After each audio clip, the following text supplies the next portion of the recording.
Bonjour à tous, nous sommes ravis de vous retrouver pour un nouveau café social en partenariat avec le cabinet Barthélémy Avocat et Médico Sanel. Merci encore.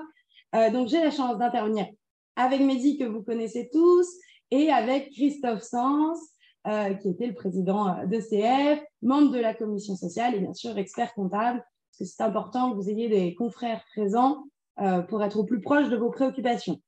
Donc, pour ce matin, on a prévu de faire le point sur les dispositifs de partage de la valeur. C'est évidemment un sujet d'actualité, puisque c'est en ce moment discuté à l'Assemblée nationale. Il y a eu un ANI qui a été signé en février et sur le sujet par les partenaires sociaux, et pour lequel le gouvernement s'est engagé à le transposer assez fidèlement. L'idée, c'est de voir ensemble où on en est et de voir quels sont les dispositifs majeurs qui devraient ressortir de cette loi. On parle d'une loi assez ambitieuse sur un sujet sur lequel il n'y avait pas forcément d'accord entre le patronat et les salariés. Et finalement, un accord a été trouvé. Quand on parle de partage de la valeur, en réalité, la première façon de partager la valeur, c'est quand même le salaire.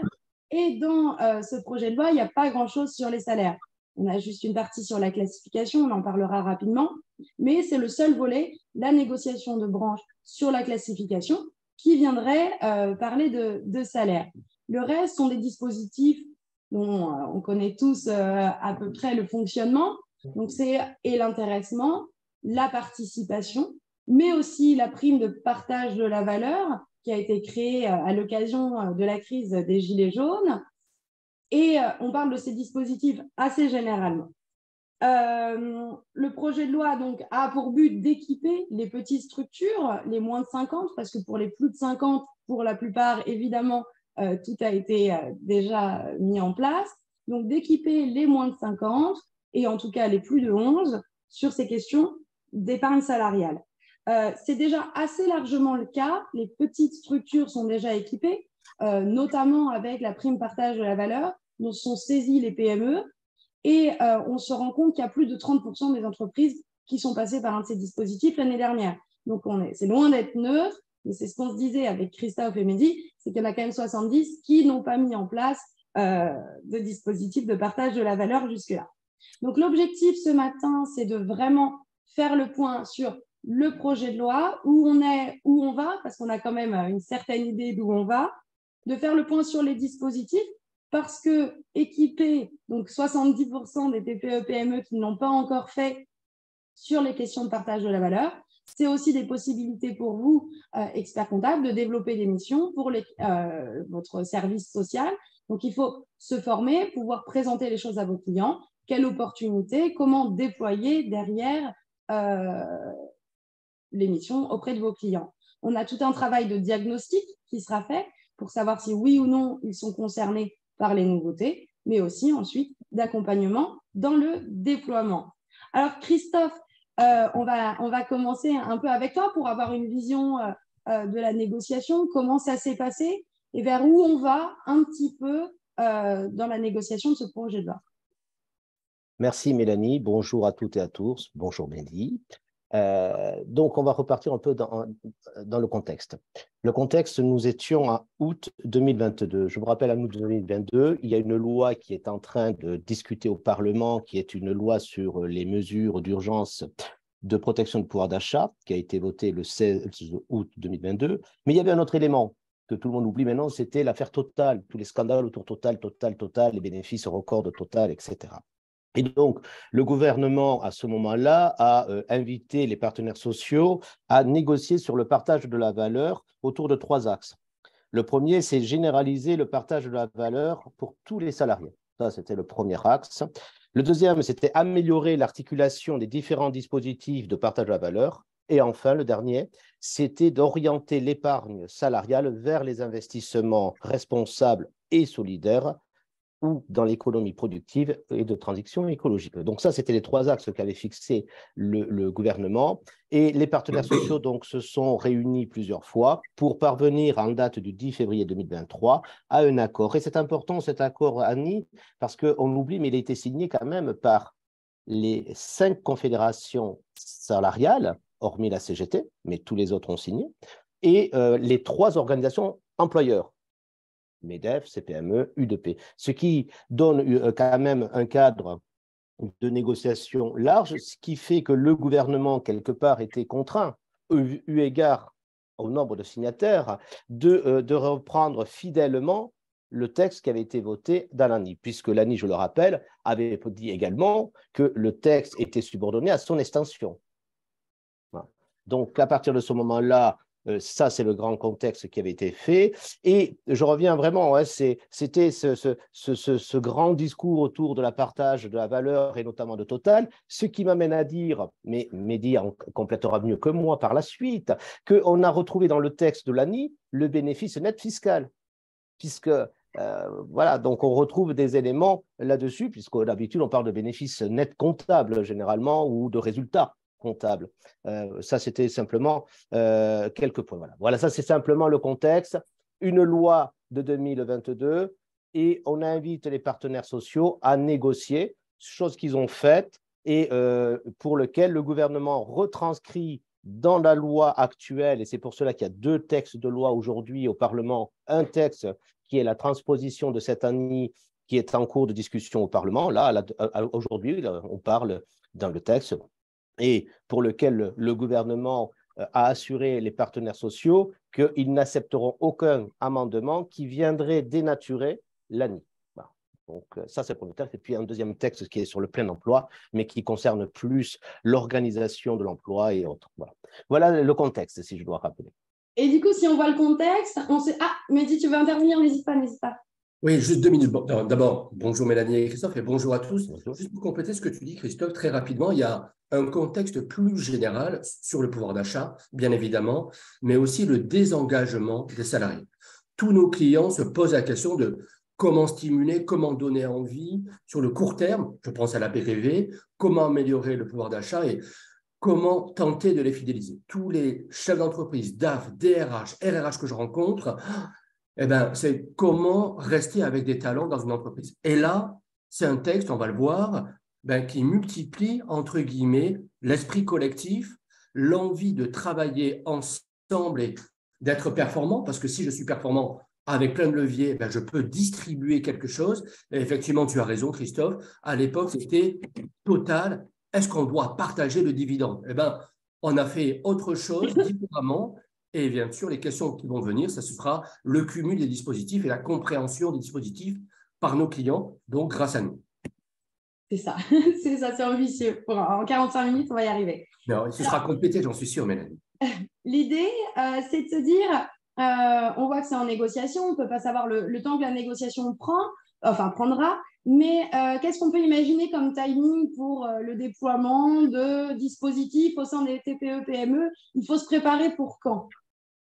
Là, il faudra aller vite parce que le texte va, à mon avis, être voté au Parlement sur cette partie-là, hein, je parle bien, sera voté au Parlement d'ici la fin du mois puisqu'il est prévu que ça finisse le 29, donc c'est aujourd'hui, hein, normalement la première discussion qui se fait au Parlement pour aller ensuite au Sénat. Mais comme tout le monde s'est engagé à respecter fidèlement les partenaires sociaux, et vous comprenez bien qu'après la séquence retraite, on va quand même respecter les partenaires sociaux. Je pense que ça ira vite sur ce texte-là, puisque les premières dispositions sont pour 2024, juin 2024, donc ça doit aller vite. Les branches vont être aussi saisies en 2024, donc c'est un texte qui va partir rapidement. On aura les décrets d'ici la fin de l'année, on aura tout en jeu. Voilà. Du coup, vu que ça arrive bientôt, Mehdi, qu'est-ce qu'on doit retenir principalement? C'est quoi les réformes, les propositions majeures? Qu'est-ce qui va changer? Qu'est-ce qu'on doit retenir en gros? En gros. Pour commencer. Pour commencer, et bien évidemment, Christophe a raison, après cet été, on verra effectivement ce qui sera retenu, puisque vous voyez, c'est un projet de loi. Il y a des amendements qui peuvent corriger peut-être les dates, peut-être des approximations qui seront mieux définies. Premier point, à mon avis, qui est important, c'est d'abord nos clients TPE, PME, moins de 50 salariés.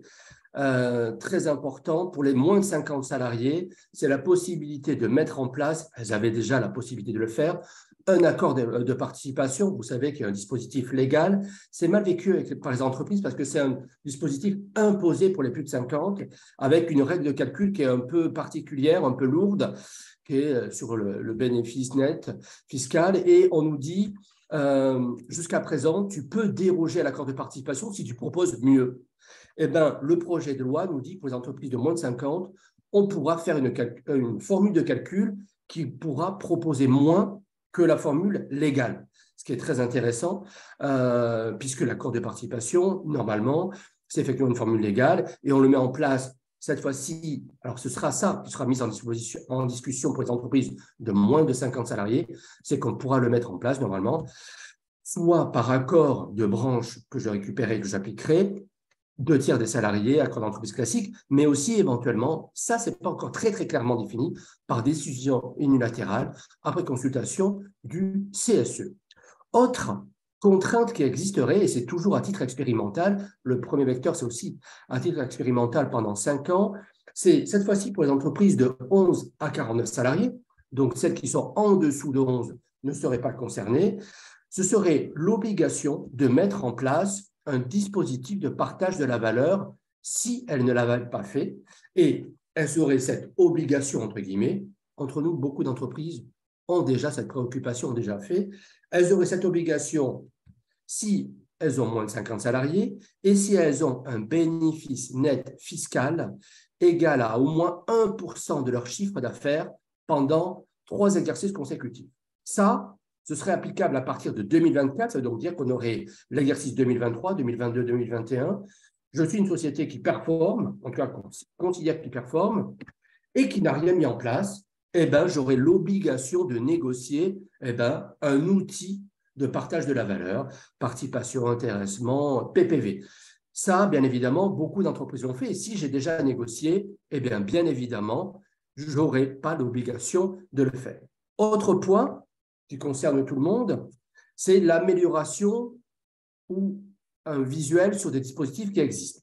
Le premier, alors je pense qu'il était cher aux partenaires sociaux salariés, ils ont voulu renégocier sur l'obligation de mettre en place un accord de participation. Vous savez qu'avec le nouveau dispositif, il faut que j'ai atteint un effectif de plus de 50 salariés pendant 5 années et après j'ai cette obligation. Ben, ça tombe bien que tu parles de ça parce qu'on a une question. On a une question, devons-nous prendre un effectif d'entreprise selon le code de la sécurité sociale atteinte du seuil sur 5 années consécutives ou devons-nous considérer l'effectif de déclenchement de la loi à une date précise? Alors pour l'instant, rien n'est dit là-dessus, ça ne change pas.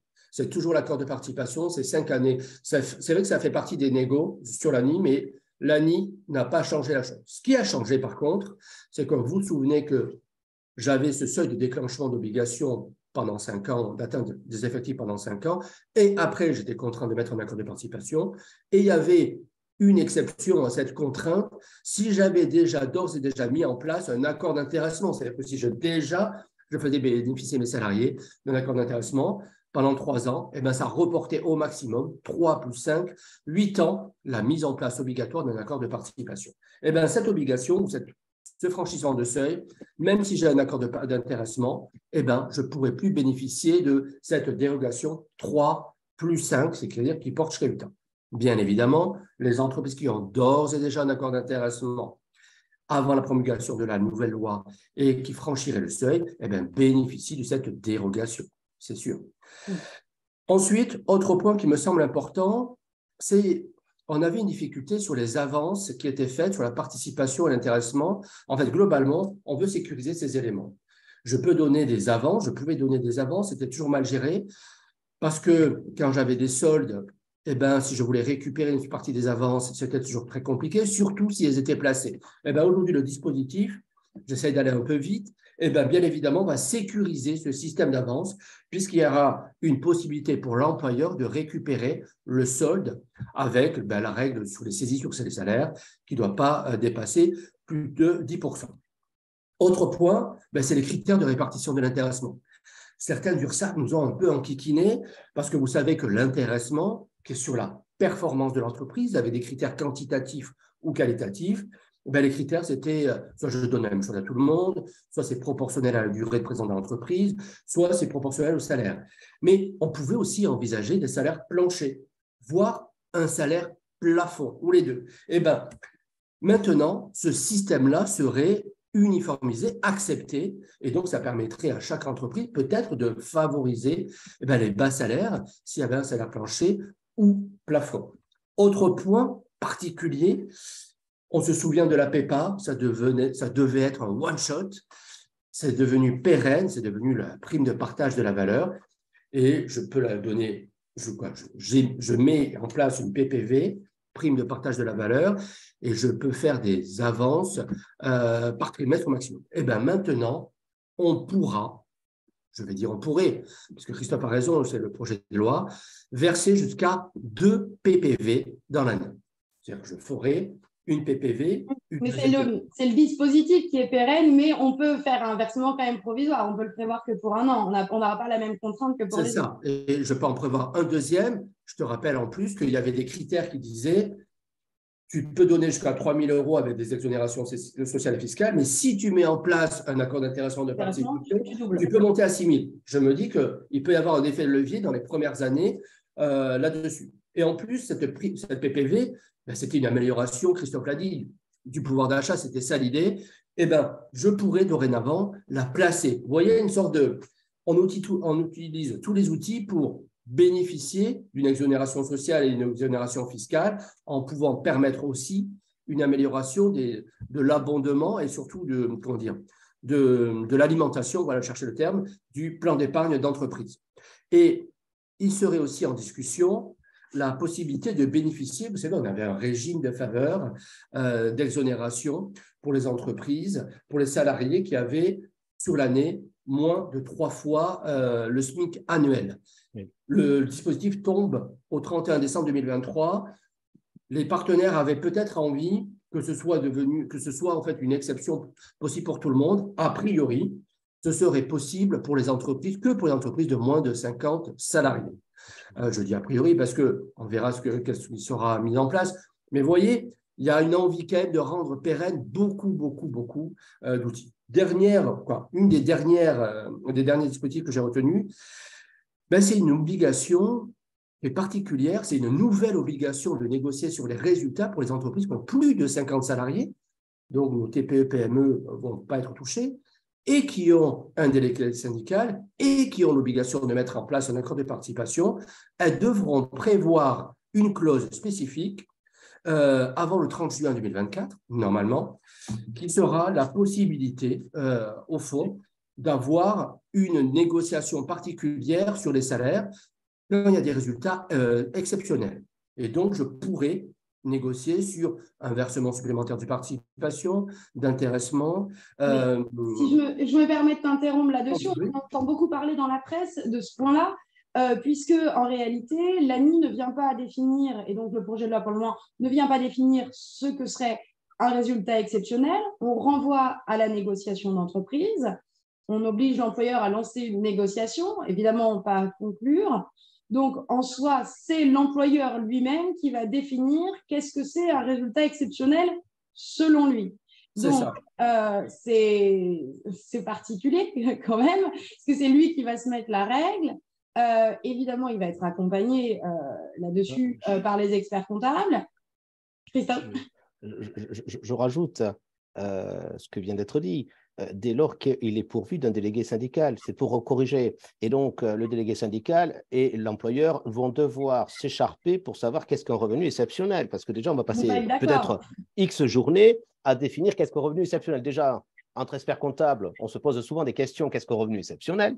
Donc, imaginez donc quand on est entre partenaires sociaux. Non, je fais un peu taquin, mais c'est un sujet que si on ne définit pas mieux, ça sera des problématiques.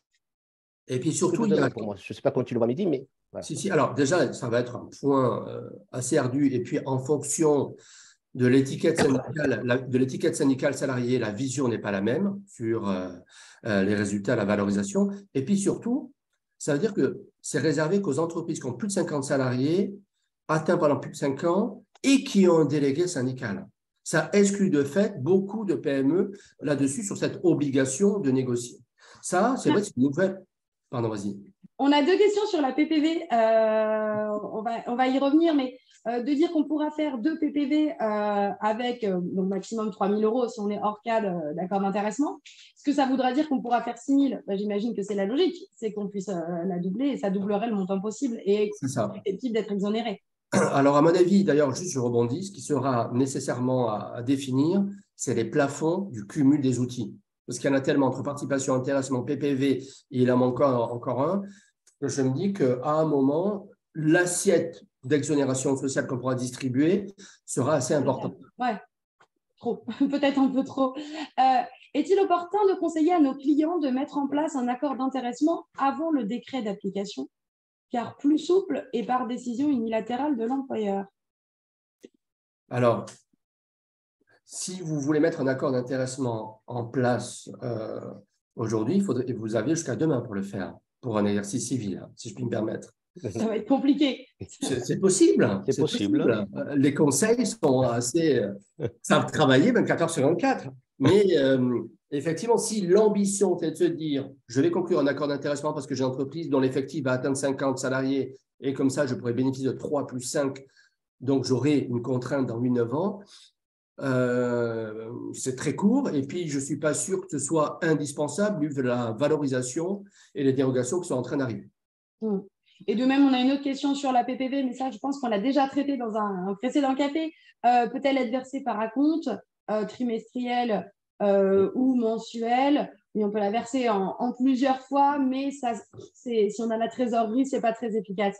Ce n'est pas très efficace parce que c'est au jour de la signature qu'on verra si les personnes peuvent en bénéficier.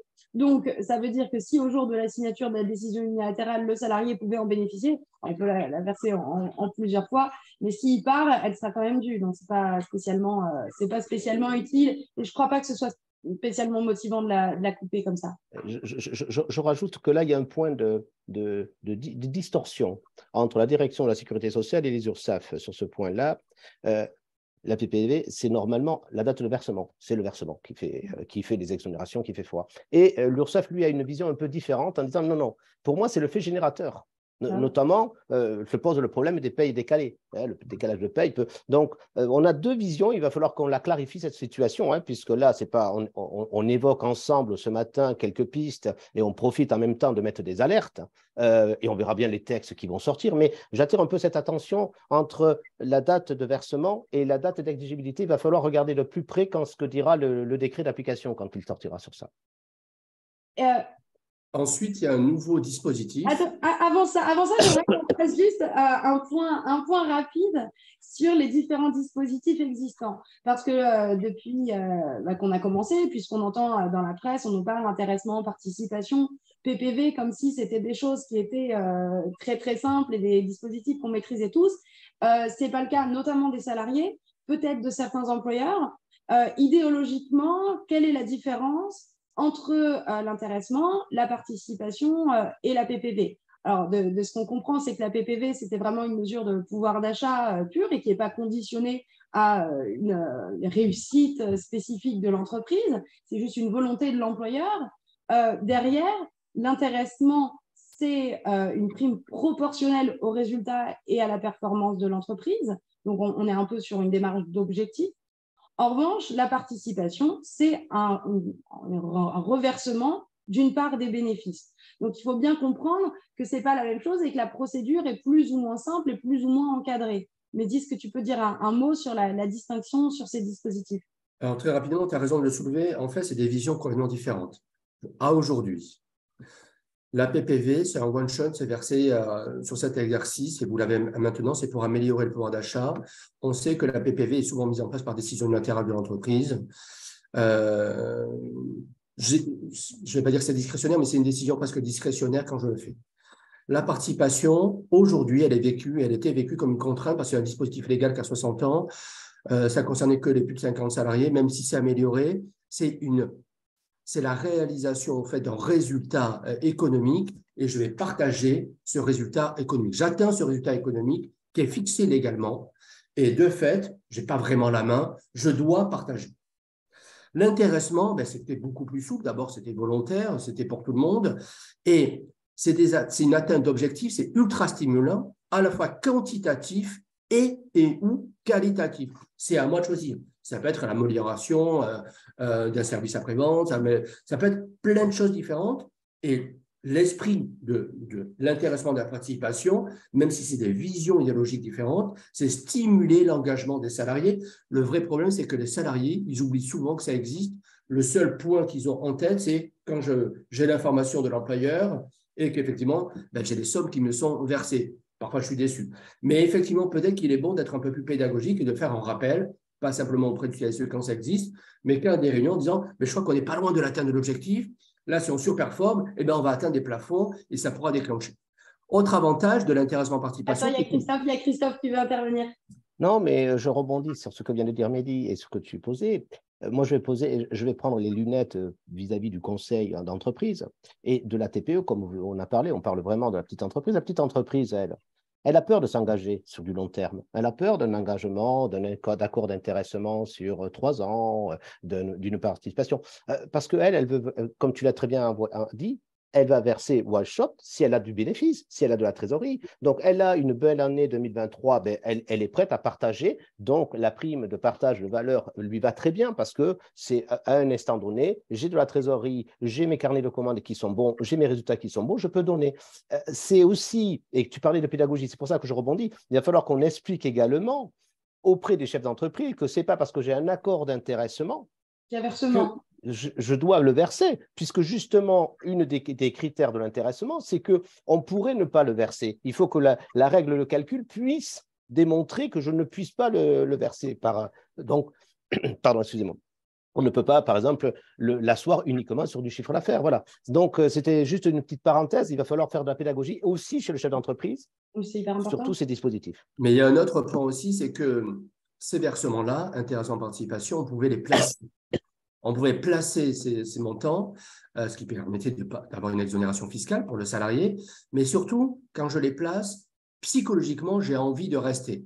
Je vais rester quelque temps dans l'entreprise et à un moment où il y a un besoin de fidélisation, c'est très important. En fait, intéressement participation, PPV, ça devient aussi des éléments de communication, ce qu'on appelle pompeusement la marque employeur, parce que c'est aussi un élément avec la protection sociale où on rajoute au pouvoir d'achat immédiat. En même temps, il suffit de partir pour avoir l'argent. C'est vrai. Mais les salariés sont moins informés. Alors que si je reste en poste, on est obligé de rester 5 ans pour que ce soit bon. Donc, mais en tout cas, moi je vois dans ces éléments, dans ces outils, la possibilité d'utiliser différentes strates pour stimuler et pour donner de l'argent à des salariés avec des exonérations sociales, voire fiscales, ce qui est très intéressant aujourd'hui, puisque quand même, ça permet d'une partie sur le salaire et les primes classiques de passer sur la solidarité avec des cotisations, et d'autres de se dire il y a une récompense de l'effort fourni et d'avoir des exonérations sociales. Et ça, c'est surtout l'intéressement, finalement, puisque c'est le seul où on peut presque le conditionner à une réalisation d'objectifs. Oui, mais regarde, la participation avec une formule qui ne sera pas forcément contrainte, en tout cas vue comme ça, mais volontaire avec une formule dérogatoire, eh ben, même favorable, je me dis que ça peut être un outil de plus pour avoir une enveloppe d'exonération à offrir à ses salariés. Et j'ajoute ce que vient de dire Mehdi, d'autant plus si cet accord de participation découle uniquement de l'application d'un accord de branche. Donc, j'ai encore plus de sécurité pour l'entreprise. Donc, oui.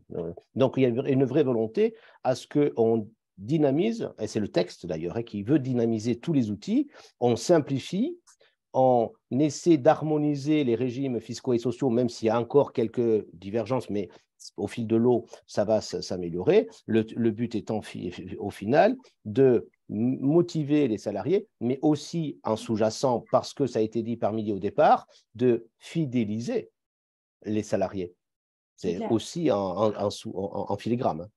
On entend aussi, parce que là, on est venu les distinguer parce que c'est important de pouvoir expliquer aux clients et aux collaborateurs l'idéologie derrière chaque dispositif.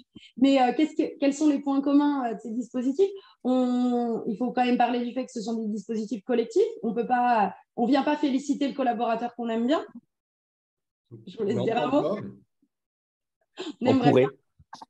Non, c'est vrai, tu as raison, c'est un système collectif très important. Il y a des critères qui sont à respecter de répartition, de détermination, de la mise en place. Mais il y a un point sur lequel tous les trois, on voulait énormément insister, parce que qui dit exonération sociale dit contrôle de l'URSSAF, naturellement, c'est que vous ne devez pas profiter d'un de ces outils pour remplacer en réalité un élément de rémunération qui existait dans l'année précédente. Exemple très simple, on est le 29 juin, demain, il y a une prime d'été qui est donnée à tous les collaborateurs et on se dit naïvement, je vais enlever cette prime d'été puisque c'est soumis à cotisation et comme ça, je mettrai en place un accord d'intéressement ou autre. Si vous faites ça, vous faites retoquer par l'URSSAF. Vous devez absolument éviter de supprimer un élément de rémunération pour le remplacer, en tout cas, par un élément, on va dire, d'optimisation sociale. Oui, Christophe, je voyais que tu voulais intervenir. Non, je voulais juste intervenir par rapport à ce qui est la philosophie. On a rappelé tout à l'heure, pouvoir d'achat, c'est important. Et le texte, notamment sur les accords d'intéressement, nous dit, vous pouvez donner une prime plus favorable aux petits salaires. Hein, c'est-à-dire que dans le texte, ils ont modifié un texte, puisqu'on parlait tout à l'heure, collectif, etc. Mais on peut donner beaucoup plus au bas de l'échelle qu'au haut de l'échelle. Voilà, c'est simplement pour bien rappeler même dans la PPV, à tout le monde, l'idée la philosophie recherchée, c'est bien le pouvoir d'achat, et notamment qu'il soit plus à destination des bas salaires.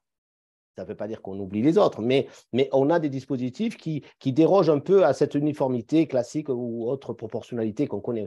C'est ce que je disais tout à l'heure sur les salaires planchers et plafonds. C'est ça.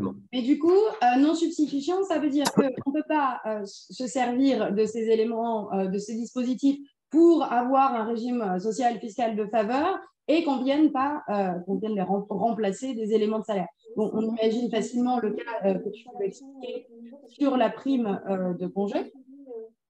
Il y a du bruit derrière. Oui. C'est chez moi.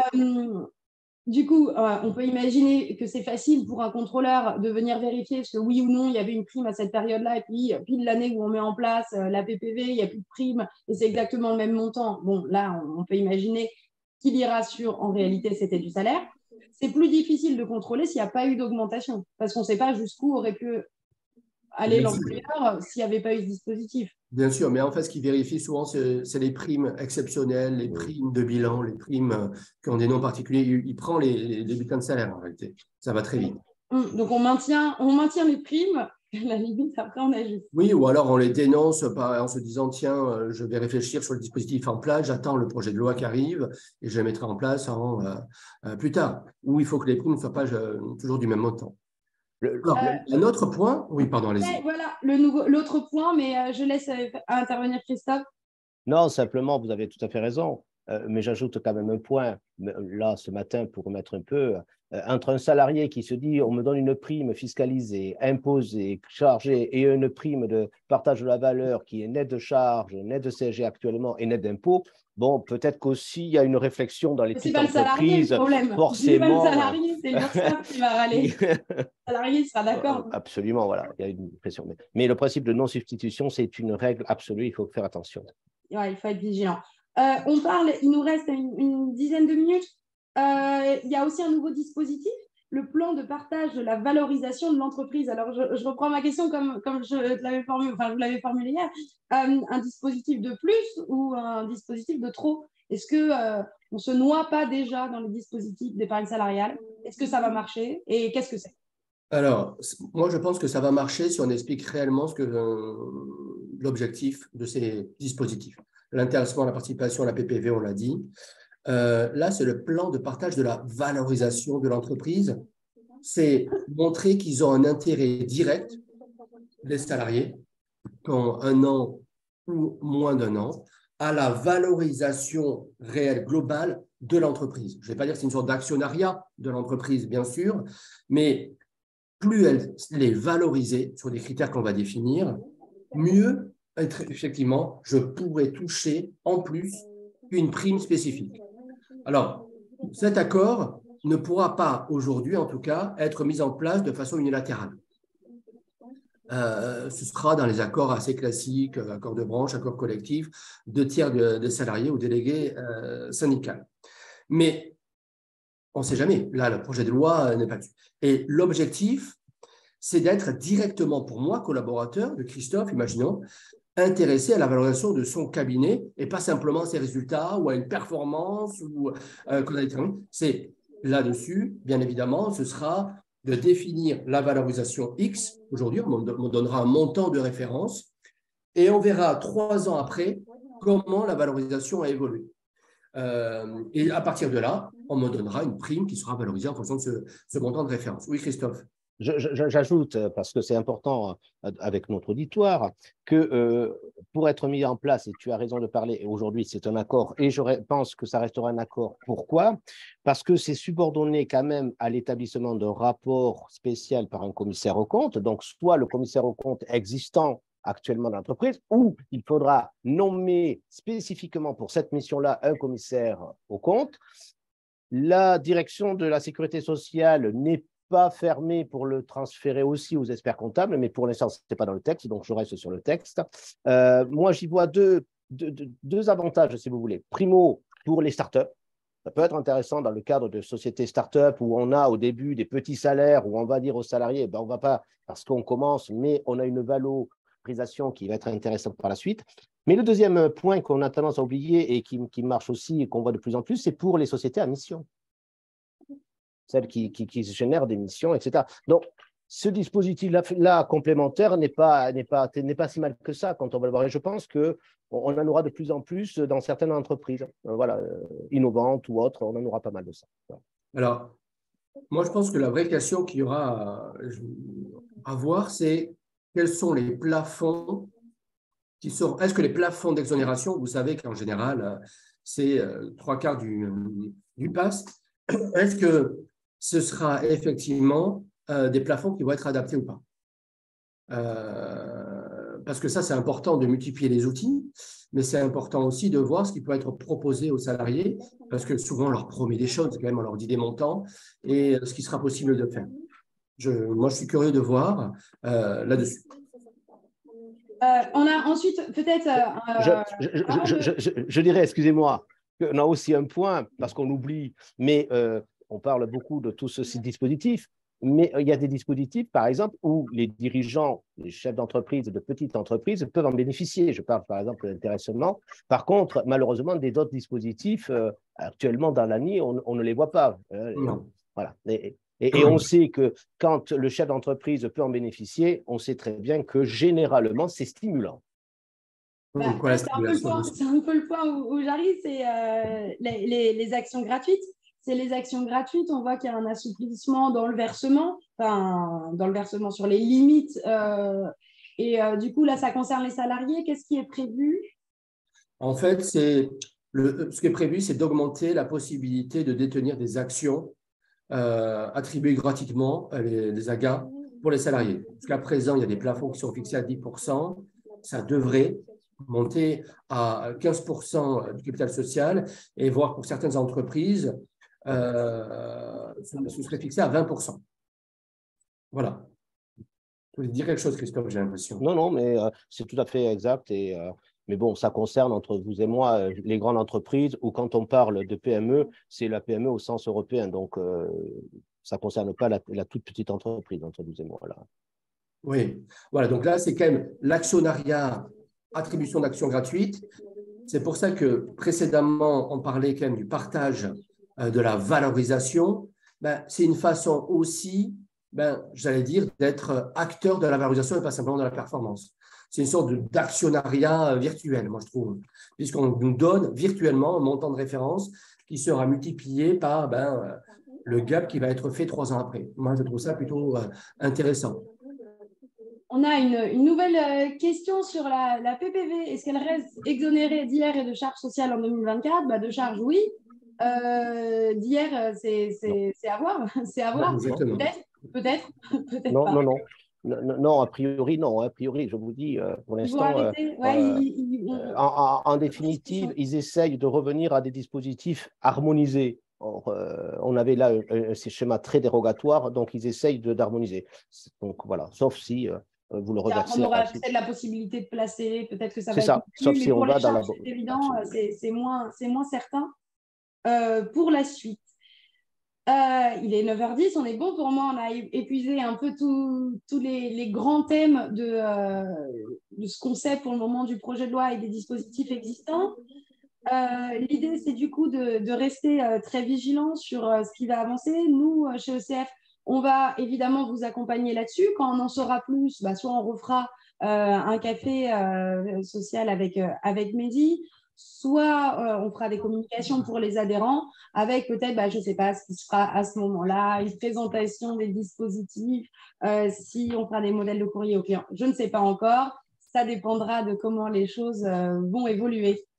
Je dirais que j'en profiter, si on a 3 secondes, pour dire à nos services, et je pense qu'il doit y avoir aussi des collaboratrices et des collaborateurs de paye, que c'est un très bel outil qu'on leur met. On a mis des outils intéressants pour qu'eux-mêmes se valorisent. Parce que généralement, les pauvres, généralement, ils se font enguirlander, excusez-moi la vulgarité, souvent par les employeurs, parce que c'est jamais une tâche facile de faire des bulletins de paye. Mais là, ça veut dire qu'il va falloir connaître mieux le dirigeant, sa philosophie, connaître un peu l'entreprise également, parce que il faut quand même avoir du bénéfice. On est bien gentil, mais on partage que de la valeur. La non-valeur, c'est difficile. Et donc, on ne partage pas celle-là. Ouais, malheureusement. Mais c'est important que, j'ai envie de dire que les collaboratrices et les collaborateurs qui nous écoutent s'imprègnent vraiment de tous ces dispositifs parce que pour eux, c'est une manière de se valoriser vis-à-vis de leurs propres clients également. Oui, ce sont des belles missions, missions à venir et qui sont évidemment largement facturables. Entre autres. C'est important. Mais ça, on partage avec les avocats tout le temps. Donc voilà, on vous accompagnera. N'hésitez pas à nous écrire. Vous avez tous mon mail, je vous avais envoyé le lien. Le replay sera dans la newsletter. Donc, si vous avez trouvé ça intéressant, n'hésitez pas à le reléguer à vos équipes, notamment en charge du social, et qui n'hésitent pas à nous contacter. Et pour toutes vos questions, posez-les-moi et je les retransmets à Mehdi et Christophe et on travaille ensemble sur ces sujets. Merci beaucoup à tous les participants. Merci à Christophe et Mehdi d'avoir été disponibles et à très bientôt. Merci à toutes et à tous. Prenez soin de vous. À bientôt. Et bonne journée à tous et toutes.